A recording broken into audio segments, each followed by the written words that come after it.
Си, работи в казино, откакто се помня. Затова и започва да пуша толкова много.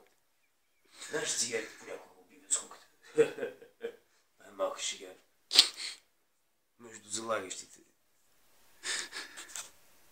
В това място, което е моето казино, аз искам да ви кажа, че тук ние не поощряваме употребата на алкохол и наркотици, както не поощряваме и употребата на всякакъв вид алкохол, например.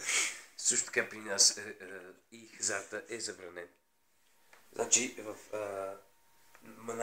моето казино, което баща ми остави на времето, когато се преместихме от Сицилия точно тук в Ню Йорк, човече. Ню Йорк е невероятен град, между другото. Знаеш ли, бил ли си някога на Empire State Building? Разбира че не си бил, защото не си виждал Ню Йорк. Да. Както и да нашият Ню Йорк, както аз наричам своят малък личен джобен свят. Моят Ню Йорк е моят живот.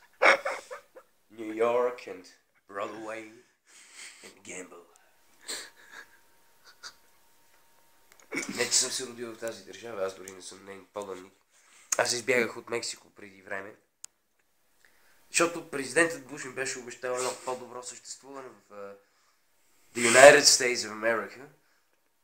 И аз приех и от тогава по цял ден се напивам или употребявам дрога, защото не мога да възприема този тип развой на събития.